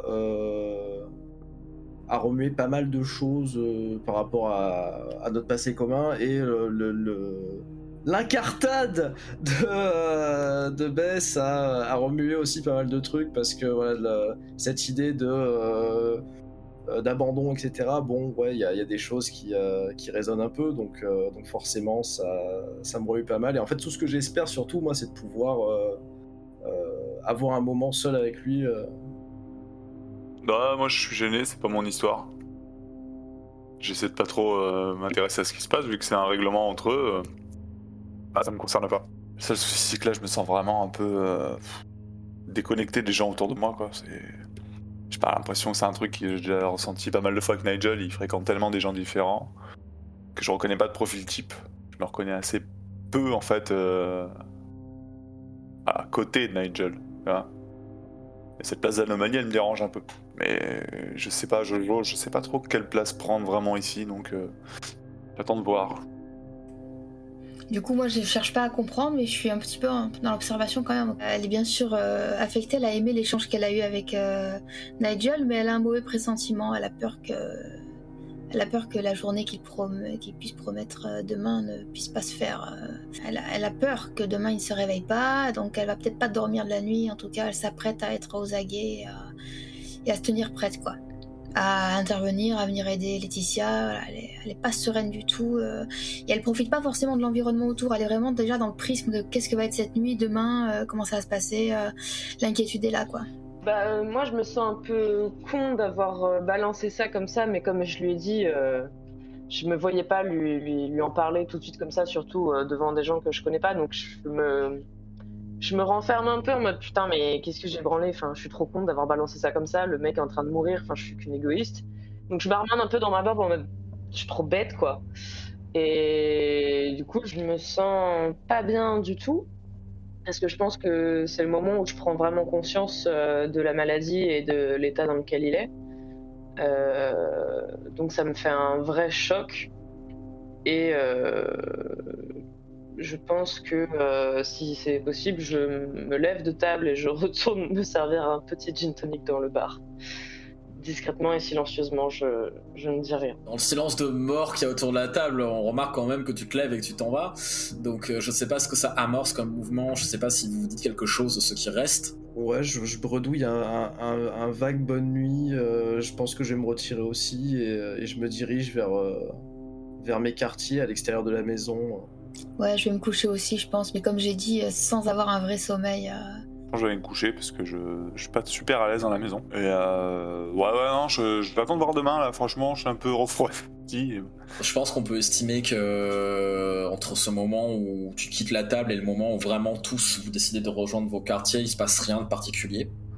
Juste vous vous rendez chez chacun de l'autre côté là où vous devez être. Il n'y a pas d'interaction entre vous, tout le monde est un petit peu, j'ai l'impression que tout le monde est un petit peu gêné, un petit peu dans ses pensées à ce moment-là, donc l'ambiance est un peu lourde. Une fois que chacun est un petit peu de son côté, quelle est la routine de chacun avant de dormir? Est-ce que quelqu'un fait un truc particulier? Est-ce que... Bah là, la routine, c'est que je suis bourrée, je fais une crise d'angoisse, que je me suis pété la gueule dans la neige pour aller au studio, et que c'est le bordel. Et que, ouais, grosse ambiance. Non, que... ouais, je suis dans un gros état second, donc je m'allonge dans le lit, mais complètement bourré, et je garde la lumière allumée. Ça, c'est une vraie routine, je garde la lumière allumée, et puis bah, je fixe le plafond en essayant de faire passer cette crise d'angoisse afin de potentiellement réussir à dormir 2 ou 3 heures. Ben moi justement, j'avais demandé le studio pour être pas dans la maison. Parce que voilà, j'aimais bien avoir un peu de distance vis-à-vis de cette baraque. Je vais vider ma flasque assis sur le bord de mon lit pendant de longues minutes qui deviendront peut-être des heures. Et je finirai par ouvrir ouvrir un des doubles fonds de ma mallette pour m'endormir. Je pense qu'elle met son tapis de prière, et même si c'est pas les horaires, etc., elle prend le temps justement de communier un petit peu avec tout ce qui lui reste en tant que croyance, et qu'elle se concentre un maximum sur Nigel pour qu'il passe une bonne nuit et que demain on puisse profiter de lui. Puis après, bien sûr, une fois que c'est fait, elle va pour se coucher, elle éteint la lampe de chevet, mais toutefois elle a un sommeil qui n'est pas profond, elle est alerte. T'as tes pensées qui s'entrechoquent dans ta tête, t'as des bribes de conversation qui se mélangent un petit peu. Et au fur et à mesure que ces bribes de conversation te font remonter dans tes souvenirs, tout se rattache, tu sais comment est la mémoire, hein, avant qu'on dorme, tu vas de souvenir en souvenir, tu remontes, et tu te retrouves dans cette espèce d'état où tu sais pas vraiment si tu dors ou pas, si t'es éveillé ou plus consciente. Tout d'un coup, tu te prends conscience que tu es assise. Tu es assise à côté d'une table basse, une petite table, genre de guéridon, sur laquelle il y a un plateau d'échecs. Quand tu regardes autour de toi, tu reconnais en fait l'appartement dans lequel tu as vécu à Washington quand tu étais logé par Nigel. À quoi ressemble cet appartement? À quoi il ressemblait? C'était vraiment, on aurait dit un bureau d'études, quoi. Avec des livres partout, un bureau avec 3 millions de papiers, etc., des canapés, vraiment un petit peu un Sherlock Holmes plus moderne, tu vois, vraiment tout n'est que travail, études et compréhension de la vie, des choses, et avec ces fameux emplacements de fauteuils devant une cheminée, avec la table basse, voilà, avec l'échiquier, le fameux échiquier en bois. Au fur et à mesure que tu me décris cette pièce et tout, tu reconnais quasiment l'instant. Tu sais quand tu es en fait, c'est-à-dire que tu es ce fameux jour de cette fameuse partie d'échecs. Tu arrives à te rappeler, alors que c'est certainement quelque chose que tu as laissé au fond de ta mémoire depuis très longtemps, auquel tu penses même plus. Tu reconnais la position des pièces, tu sais à quel tour tu étais de cette partie, tu te rappelles du jour, tu sens la lumière du soleil percer. Voilà, c'était une journée d'été à Washington. Ça faisait quelque temps que Nigel savait qu'il était malade. Tu t'en souviens, c'était quoi ton état d'esprit à ce moment? Et est-ce que j'incarne dans ma tête, là, que je vais me coucher dans le futur? Enfin, dans le présent? T'as conscience très loin, quelque part, t'es en train de dormir et que 10 ans plus tard, et que ça peut pas être en train de se passer. Ouais, j'observe et j'attends de voir s'il va revenir et dans quel état. Enfin, et à ce moment-là, oui, je pense que tout dépendra de la situation. Justement, alors que t'es en train de te dire ça, tu vois Nigel revenir dans la pièce, et c'est Nigel tel que tu l'as connu à ce moment-là. Il est en bonne forme physique, les symptômes de la maladie se sont pas encore vraiment déclarés, il tousse un petit peu de temps en temps, mais il a pas de cancer sur la peau. Il marche, il s'assied sur le fauteuil en face de toi, regarde le plateau, pousse une des pièces. Mon regard, il faut qu'il ait... Moi, je veux que le regard soit changeant, qu'il voit qu'il y a quelque chose qui se passe au niveau de mon regard. Plus t'es dans ce moment, justement, plus tu t'en rappelles des moindres détails, du moindre souffle de Nigel, et tu te souviens vraiment de tout, et c'est exactement comme tu l'avais en mémoire au fond de toi, quoi. Mais ce que je voudrais savoir, en fait, vraiment, c'est... Parce que tu te retrouves vraiment tu retrouves les sensations de ce moment, et ce moment, pour toi, qu'est-ce qu'il est? C'est très douloureux. C'est extrêmement douloureux parce que je le vois comme il est là. Et j'aimerais que ça dure une éternité, j'aimerais le sauver en fait. Il y a le côté médical aussi, là j'aimerais le sauver, j'aimerais lui dire plein de choses, mais il n'y a pas de solution en fait. Elle devrait parler, elle devrait dire 3 millions de choses, mais elle le regarde et elle bouge pas, elle est catatonique, elle est face à lui comme ça et... Au moment où tout ça est en train de se bousculer dans ta tête et que tu regardes Nigel, il te dit j'ai repensé à la conversation que nous avions eue il y a quelque temps sur tes doutes. Ce qu'il faut que tu saches, Leila, c'est que quelles que soient tes décisions, il faut que tu les prennes pour toi et pour personne d'autre. Je sais que entre ton passif religieux et ce que tu veux faire, il y a des choses qui s'entrechoquent, mais il n'y a pas de mauvais choix. Ce qui compte, c'est que tu sois toi, avec toi-même, entière. Elle se lève et elle le prend dans ses bras. Un truc qu'elle n'a jamais fait. Il te rend son étreinte. Et tu sens que ça sort un petit peu du cadre du souvenir, en fait. Il te dit je voulais revivre ce moment avec toi parce que pour moi, il était très important. Je vais chialer, ok. Donc tu sais... Ça a pas d'importance, Leila. Ça a pas d'importance. Ce qui compte, c'est là. Tu vas me laisser gagner ou... Je peux pas changer ce qui a déjà été fait, on peut pas changer ce qui a déjà été fait. Donc joue ton coup, et juste qu'on profite de ce moment. Dis, est-ce que ça veut dire que demain, quand je vais me réveiller, tu seras plus là? Personne ne part jamais vraiment. Il est toujours en train de te serrer contre lui, tu sens que son étreinte, elle se desserre un petit peu. En fait, sa main, elle a vieilli. Petit à petit, les veines se font plus saillantes, tu vois que ses mains, elles prennent de l'âge, tu vois les taches brunes apparaître sur sa peau. Et tu le vois, en fait, s'amoindrir, et en fait, il voit que tu le vois, et il te dit quelque chose ne va pas. Tu es en train de... Il s'apprête à te répondre, et tu te retrouves dans le noir, tu dors profondément. Thomas, du coup, tu t'es endormi sobrement, ou t'étais en train de faire quelque chose? Je lisais quelques notes que j'avais prises sur un dossier en ce moment. Je suis en train un peu de sortir de là, retourner un peu à ma routine à moi. Ce que tu es en train de lire te ramène à des souvenirs, te ramène à des choses, et tu sens que ton esprit dérive un peu de ce que tu es en train de lire, en fait. Tu es un petit peu loin d'ici. Tu relèves la tête au bout d'un moment, tu es toujours sur un lit, mais c'est un lit simple. Un lit simple que tu connais bien parce que tu y as dormi plusieurs années quand tu étais à l'université. Et quand tu regardes autour de toi, tu reconnais ta chambre universitaire, en fait. À quoi elle ressemble, Thomas? Ah, elle est plutôt bien rangée, ma chambre. Je suis quelqu'un de plutôt ordonné. J'ai effectivement un symbole religieux bien en évidence sur le mur. Quelques posters un peu par défaut de sport, entre guillemets. Qu'est-ce que tu étudies à l'université? La géopolitique. Un peu comme je décrivais pour Leila tout à l'heure, tu reconnais les vêtements que tu portes, tu reconnais les odeurs, les sons, tu reconnais cette soirée, tu reconnais ce moment. Cette nuit si particulière, je sais pas quel sentiment t'étreint au moment où tu... Un peu apeuré. C'est un moment un peu décisif.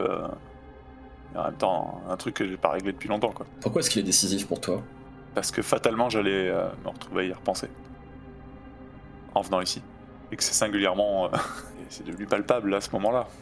C'est un regret, ce moment? Ouais. Au moment où tu sens ce sentiment de regret t'envahir, tu entends depuis ta chambre la porte d'entrée s'ouvrir, t'entends un halètement, t'entends un bruit de pas saccadé qui s'enfonce vers la salle de bain, et t'entends la porte de cette dernière claquer. Qu'est-ce que t'as fait à ce moment-là? Bah, je me rappelle que j'étais un peu figé pendant un instant. Et je suis levé péniblement et je suis allé voir à bas de velours, en fait. Et j'ai essayé d'écouter ce qui se passait dans la salle de bain. Tu sors de ta chambre pour pénétrer dans la pièce commune qui est plongée dans une demi-pénombre. Il n'y a pas vraiment de volet digne de ce nom, c'est une petite chambre, c'est un petit appartement universitaire miteux. La pièce commune, j'imagine, est un petit peu... Tu as le côté de Nigel qui est couvert de bouquins, de schémas pour ses thèses diverses et variées, et ton côté super ordonné, un canapé avec une télévision, enfin tout ce dont vous aviez besoin pour vivre finalement. C'était quoi votre relation avec Nigel à ce moment-là? Ça s'était fait assez rapidement, un peu sans que ce soit prévisible. On était devenus potes. Mais c'était pas une amitié que moi je la cachais un peu, à vrai dire. C'est vrai que je le voyais pas tout le temps. Des fois, j'avais des manœuvres d'évitement pour que mes camarades ne me voient pas avec lui. Mais j'aimais bien passer du temps avec lui, échanger avec lui, j'adorais parler avec lui. Il me donnait l'impression d'être plus intelligent chaque fois que je le côtoyais. Ce qui fait que j'étais toujours attiré par cette personnalité. Mais j'osais pas. Voilà. Et je me cachais tout le temps, et j'arrêtais pas de dire à mes collègues, ouais, je suis coloc avec l'autre. Ouais, j'avais des mots un peu durs, hein. L'autre tentouse, comme je disais. Ah, à l'époque, devant mes camarades, j'avais pas honte. Parce que à ce moment-là, j'incarnais le rôle. Le bon rôle. Et devant Nigel, des fois, j'avais honte quand j'y repensais. Mais je me disais, bon, pas grave. J'étais un peu jeune aussi. Et bah, ce soir-là, du coup, fébrilement, je suis allé vers la porte de la salle de bain et j'ai tapé. T'entends le voix de Nigel qui dit une seconde, T'entends vraiment de la souffrance en fait. Et je lui dis, écoute, sors pour qu'on en parle. Donc la porte s'ouvre et tu vois ça s'ouvre sur un Nigel qui dire qu'il est dans piteux état, c'est pas rendre justice à la chose. Il est complètement son visage est complètement tuméfié. Il y a une arcade sourcilière qui est enfoncée. Plus tard à l'hôpital, t'apprendras qu'en fait il avait des côtes qui étaient brisées, qu'il aurait pu mourir d'une hémorragie interne. Tu vois qu'il a du sang qui coule de sa bouche.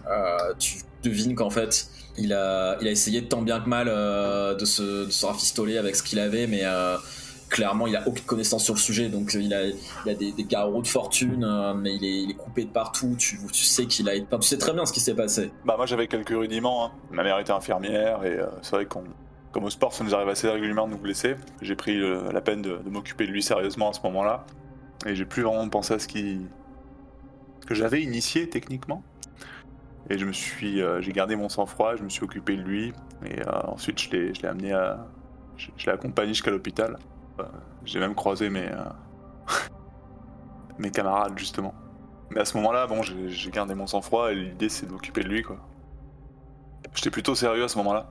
Un peu comme si tu essayais de passer ce souvenir le plus rapidement possible, tu te retrouves d'un coup dans la voiture avec Nigel qui est en train de se tenir les côtes. Vous roulez. Et ça te paraît un moment qui est très très long. Et je sais pas comment tu te sens à ce moment-là. Bah, je me sens coupable. C'est au moment où cette pensée, elle te traverse, que t'entends depuis le siège la voix de Nigel qui te dit Thomas, il faut que tu laisses ça. Il faut que tu laisses cette culpabilité derrière toi. Si je voulais que tu revives ce moment avec moi, c'est pas pour te punir. C'est parce que c'est le moment où j'ai compris que je pouvais compter sur toi. Même si on venait pas du même endroit, même si on n'avait pas la même éducation, même si tu faisais des erreurs parfois, c'est le moment où j'ai compris que je pouvais compter sur toi. Et ça, c'est jamais parti. Bah moi je garde encore les yeux rivés sur la route du coup. Parce que j'ai pas envie d'affronter spécialement. Au fur et à mesure que tu avances sur cette route, ce qui était au départ une route tout à fait normale avec donc les lignes de démarcation au sol, les lampadaires sur le côté, petit à petit tout disparaît. Et c'est comme si tu roulais au milieu d'une mer noirâtre, sans rien à l'horizon. Il n'y a plus que toi, Nigel, et la voiture. Et tu sens que Nigel te regarde et qu'il attend une réponse de toi. Ouais, je sais pas quoi lui répondre. Tu sens sa main se poser sur ton épaule, te tapoter délicatement l'épaule, et comme je l'ai décrit à Leila tout à l'heure, tu vois que sa main est assez parcheminée en fait, qu'elle a vieilli. Et tu l'entends te dire en temps et en heure, mais n'oublie pas ce que je t'ai dit. Et petit à petit, la voiture sombre dans les ténèbres, puis Nigel, puis toi.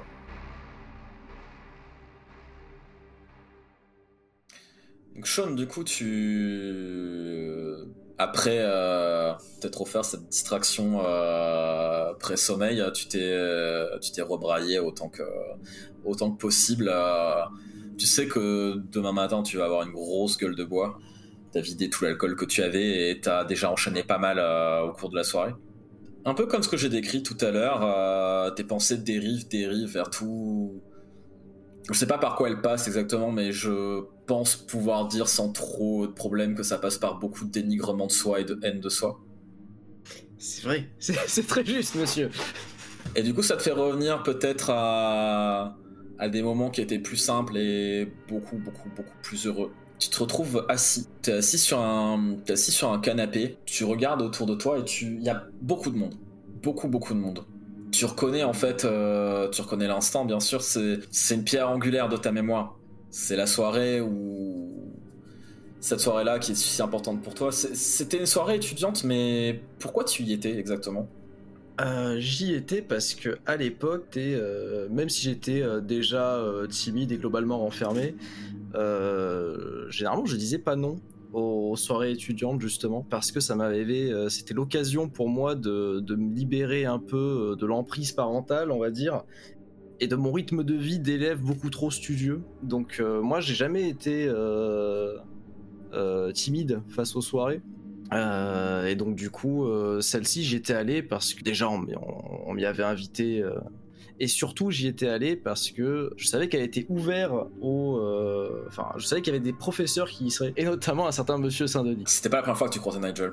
Non, on s'était déjà rencontrés plusieurs fois, déjà à l'université, il était prof et moi étudiant là-bas, enfin doctorant à l'époque, et surtout on s'était déjà aussi rencontrés dans des bars un petit peu exotiques de la vie nocturne new-yorkaise, dans laquelle les gens comme lui et moi pouvaient avoir un espace de convivialité. T'étais venu seul à cette soirée ? Ouais, j'étais disons que seul, donc je suis rendu à la soirée seul, mais sur place il y avait évidemment des connaissances à moi parce que c'était encore l'époque où j'avais un cercle d'amis. Et tes amis en question, ils t'avaient laissé seul à ce moment-là ? Oui, probablement, puisque vu que c'est le moment, vu que c'est ce moment, j'ai probablement profité du fait d'être seul et abandonné par mes amis qui étaient certainement allés se rechercher un verre pour tenter une approche. Eh bien, Nigel arrive vers toi justement. Tu vois, tu te rappelles de ce moment où il a traversé la foule avec 2 verres à la main. Il s'assied à côté de toi et tu vois vraiment il est pareil qu'à ce moment-là. Il a même pas attendu en fait que tu lui dises quelque chose ou quoi. Il s'est juste assis à côté de toi et il t'a tendu son verre, un des verres en silence. Et verre que j'avais attrapé en attrapant quelques-uns de ses doigts au passage. Bien entendu, toi qui l'a caressé en passant. Et du coup, il s'est assis à côté de toi et dit Carson, je me risquerais à penser que vous me suivez. Écoutez, monsieur Saint-Denis, c'est pas ma faute si vous frayez avec les étudiants lors de soirées universitaires. On peut pas dire que nous sommes très éloignés en termes d'âge, mais je dois avouer que l'emphase de la jeunesse, c'est quelque chose qui me procure toujours autant de joie et de plaisir. À ce moment-là, moi j'avais ricané. Et je m'étais levé pour l'inviter à me suivre en fait, plus au niveau des balcons, parce que généralement c'est là où il y avait moins de monde. Effectivement, il t'avait suivi sans trop d'hésitation à ce moment-là. Comment se sentait le Sean de cette époque, à ce moment-là ? Il avait pris du courage liquide, histoire de... c'était un peu l'époque où il se sentait plus ou moins invincible. Il avait son statut de doctorant, il s'imaginait une carrière très brillante, et là il y avait son crush qui avait l'air d'être réceptif, donc il n'y avait pas grand chose à ce moment-là qui allait mal dans sa vie. C'était un peu le moment justement où tout avait l'air de roux. Et là en fait l'idée c'était plus son état d'esprit, c'était plus le jeu en fait. Là ce qu'il voulait faire c'était commencer à aiguiller la conversation sur des sujets de thésard, et en fait plus s'amuser à étaler son savoir qu'autre chose, quoi. Et le Sean de 10 ans plus tard, c'est quoi ce moment pour lui ? C'est en même temps le moment qui va faire que sa vie va être ruinée, mais c'est aussi le moment où il va rencontrer peut-être la seule personne qu'il a jamais aimée de sa vie. Et en fait le grand problème qu'il y a, c'est que dans l'esprit de Sean, ce qui va se passer ensuite, ça a jamais été la faute de Nigel. Ça a toujours été la faute de la société, ça a toujours été la faute du doyen, ça a toujours été la faute de de l'univers entier qui leur est tombé sur la gueule. En fait, il n'y a jamais eu de fin à leur relation, donc du coup, il y a eu de la froideur, il y a eu de la gêne, et après, il n'y avait plus rien qui pouvait aider à recoller les morceaux, mais en fait, il a jamais vraiment cessé au fond de lui, très au fond de lui, il a jamais cessé d'aimer Nigel. C'est juste que la vie fait que c'est plus possible parce qu'il y a trop de gêne, il y a trop d'années entre eux et il y a trop d'années de gêne entre eux, il y a trop d'années de froideur entre eux et il y a cette espèce de culpabilité que Nigel a toujours plus ou moins exprimée. Et malgré le fait qu'il ait jamais considéré que c'était la faute de Nigel, il y a quand même aussi une part de lui qui est hyper aigrie et amère de la situation parce que lui, sa carrière a été brisée. Enfin, 2 brillants doctorants qui auraient dû avoir une vraie carrière, il s'est retrouvé prof de lycée exilé dans un autre état, à devoir couper les ponts avec tout le monde et à devoir vivre en reclus chez lui. Donc là où Nigel, lui, pouvait continuer à mener sa carrière universitaire parce qu'il avait eu le pouvoir et les passe-droits nécessaires pour échapper au plus gros de la vague, on va dire. Donc il y a beaucoup de sentiments mêlés. Mais t'es prêt à revivre ce moment-là? Il y a une part de lui qui veut, parce que ça reste un de ses plus beaux souvenirs. Et il y a une autre part de lui qui se dit, en fait, c'est le moment où il aurait fallu que je me casse, quoi. C'est le moment où il aurait fallu que je quitte la pièce. Et peut-être ça aurait été plus simple. Mais peut-être que la part de toi qui dort à ce moment-là aurait voulu quitter la pièce, mais tu quittes pas la pièce. Vous partez tous les deux vers les balcons. Effectivement, vous aviez réussi à trouver un coin un petit peu isolé. Il y a eu un long moment de silence où vous étiez tous les deux adossés à un balcon à regarder la ville en contrebas. Il y a un petit peu ce sentiment de balance que tu ressens où, dans le passé et aussi au fond de toi, au moment pendant que tu es en train de dormir, où tu sais que tout ça va arriver. Et en fait, c'est le moment où quelque chose change. C'est le moment où Nigel se tourne vers toi et il te dit même pour moi, revivre ce moment, c'est insupportable. On n'a jamais vraiment eu cette conversation et je sais toujours pas si on peut l'avoir, mais ça a jamais été ta faute. J'aurais dû te soutenir, j'aurais dû faire quelque chose Et on aurait été deux à avoir notre vie brisée. Parfois j'y pense. Il n'y a pas un jour où j'y pense pas. Je sais que c'est trop tard et j'aurais aimé que les choses soient différentes entre nous, mais en tout cas c'est ce que je me dis des fois et en même temps t'as raison de dire que les choses se sont passées pour une raison et c'est pas ce moment que je regrette. Il est dur à vivre parce que je sais ce qu'il implique par la suite, mais je voulais que tu saches que pour moi il a toujours compté. Bon, on va rien dire, on va juste lui rouler une pelle. C'est ce qui se passe. Ça dure longtemps, mais tu sens que le monde s'efface autour de vous en fait. Et tu sais que ça veut dire que ça va s'arrêter. C'est comme si je le perdais une deuxième fois, quoi. C'est parce que je savais très bien que c'était pas réel ce qui se passait, mais en fait ça confirme le fait que on s'est jamais vraiment séparés, on a juste pris la société dans la tronche, mais du coup c'est comme ça. Et là en plus maintenant il va mourir, donc maintenant c'est acté qu'il y aura plus jamais rien, quoi. Ça me fait du bien parce que du coup je le retrouve, même si c'est à travers un souvenir. Mais en vrai, j'ai envie de m'arracher la tronche.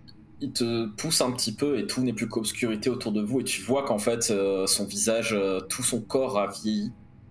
En fait, ce qui te frappe au moment où toi-même tu sombres dans l'obscurité, c'est que dans ses yeux, il réalise aussi que son corps, son visage ont vieilli. Et tu vois un éclair de panique dans ses yeux. Et tu sombres dans le noir. Bess, après ce long moment d'anxiété passé à regarder le plafond, dans ces moments-là, il y a toujours ce sentiment que les pensées se resserrent autour de toi et qu'elles explosent dans tous les sens. Et malgré tout, t'arrives à te raccrocher à des instants, t'arrives à te raccrocher à des moments, tu sens que ton esprit se calme au fur et à mesure. Il faut plusieurs heures pour que ça arrive. Arrive un moment où tu sens comme si ton corps se remettait doucement en place. Tu te sens différente, plus petite, plus faible. Tu es debout dans le couloir qui mène à la salle à manger de Arcadie, là où vous étiez il y a quelques heures, mais Comme je le décrivais tout à l'heure aux autres, c'est plus le même instant. C'est plus le même instant. C'est un moment dont tu te souviens particulièrement.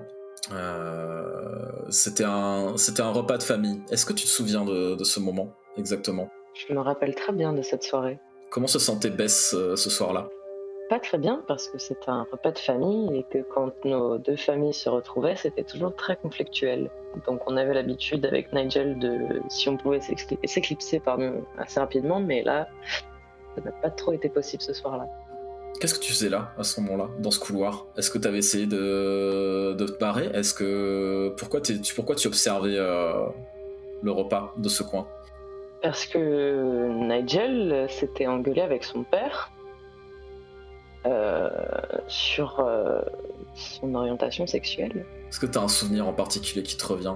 Est-ce que c'était de la peur? Est-ce que c'était autre chose? C'était un mélange d'incompréhension et de peur, parce que connaissant le père de Nigel, ça pouvait être très vite très violent.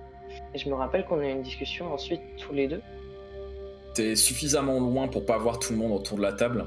Mais par contre, ce dont tu te rappelles et ce que tu vois à ce moment-là, c'est le visage de Nigel en fait, qui est en train de contenir ses larmes.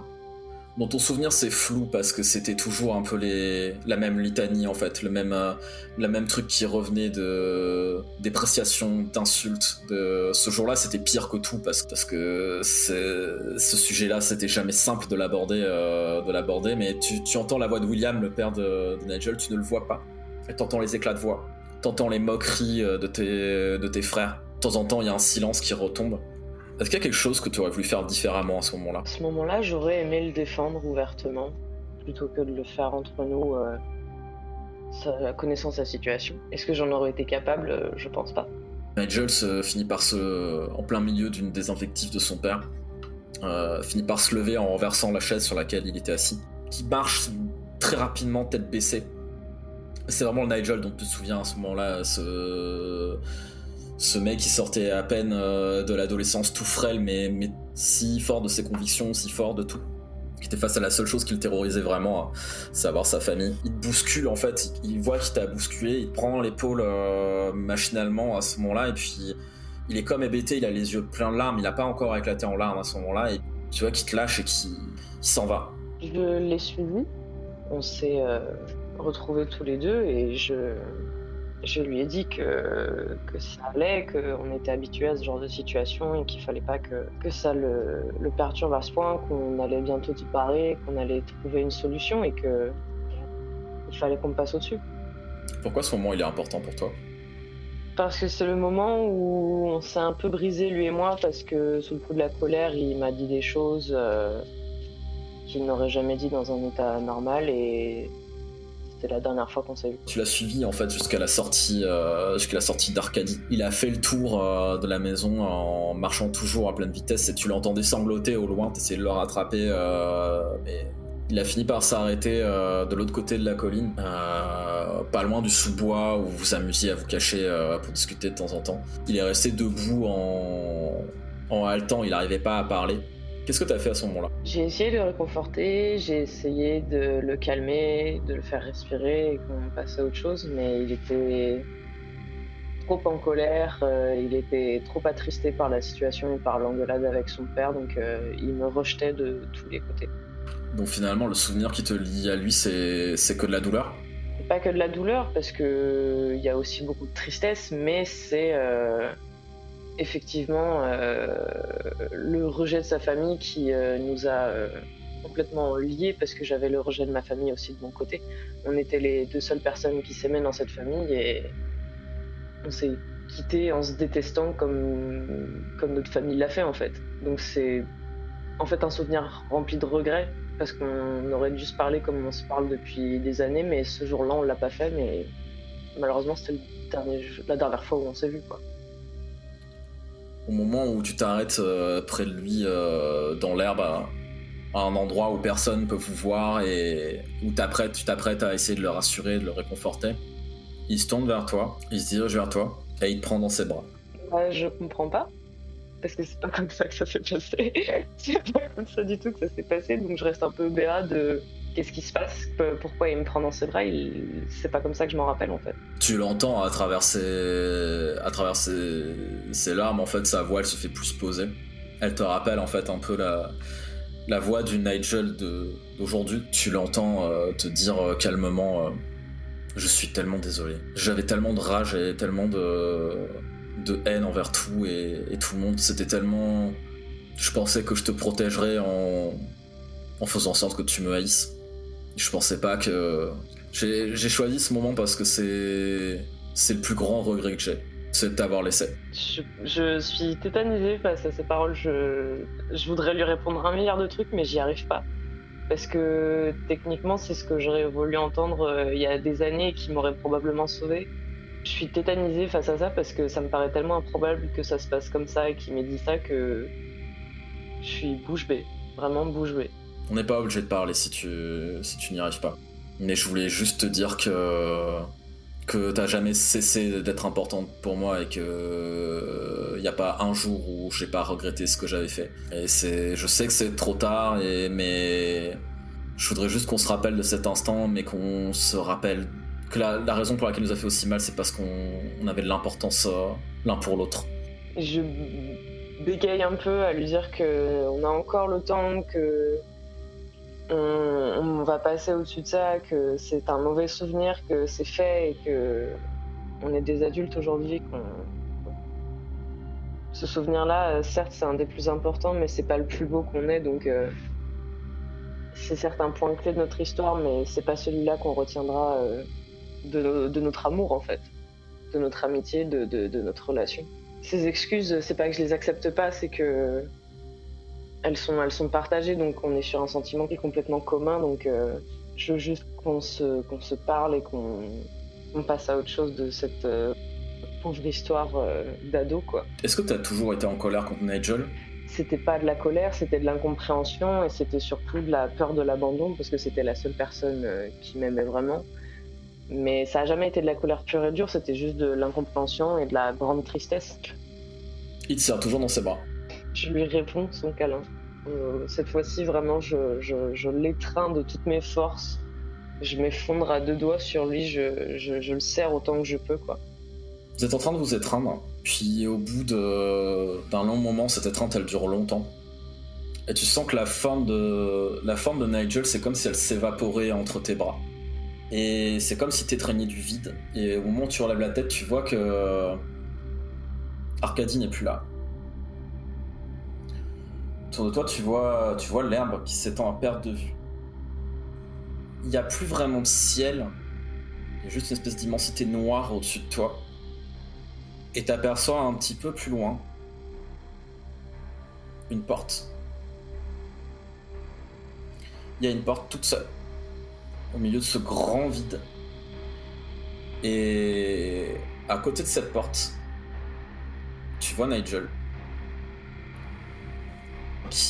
Mais c'est le Nigel que tu as vu il y a quelques heures. Ce Nigel qui est faible, ce Nigel qui est en fauteuil roulant, ce Nigel qui n'a plus que la peau sur les os. Mais t'as l'impression que son état s'est empiré. Il y a quelques mètres de toi, et t'entends sa respiration qui...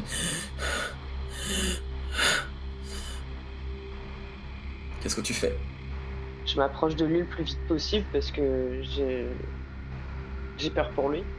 Au moment où tu t'approches de lui, de ce qui tu appellerais le ciel, mais qui n'est pas vraiment le ciel, qui est vraiment cette espèce d'étendue opaque noire, qui est comme une espèce de mer d'encre de Chine qui entoure tout. Tu vois des câbles et des tuyaux qui descendent de ce ciel, comme des espèces d'instruments de médecine, des tuyaux de perfusion qui descendent du ciel et qui commencent à s'enfoncer sous sa peau. Et pendant que ça se passe, t'entends quelque chose toquer derrière la porte. Et alors que tu vois qu'il y a des tuyaux plus gros que les autres, une espèce de tuyau noir commence à s'enrouler autour de son cou et à s'approcher près de sa bouche comme s'il allait y rentrer. Tu le vois tourner sa tête péniblement vers toi et te chuchoter « Cours !» Et au moment où il te dit ces mots, tout s'arrête. Vous venez d'écouter le premier épisode de ce podcast, dans lequel nous jouons à Et in Arcadia Ego, un scénario pour Cult Divinité Perdue, écrit par James Estes. Cult est un jeu de rôle créé par Robin Lillenberg et Peter Nallo. La musique que vous avez entendue au long de ce récit a été composée spécialement par Ciaris pour ce podcast, avec Tommy the Cat dans le rôle de Sean, Cassidy dans le rôle de Thomas, Cal Wirgo dans le rôle de Layla, Sully dans le rôle de Bess et Jericho dans le rôle du maître de jeu. N'hésitez pas à commenter et suivre notre avancée en suivant les liens liés à cet épisode. La suite d'Et in Arcadia Ego arrive bientôt.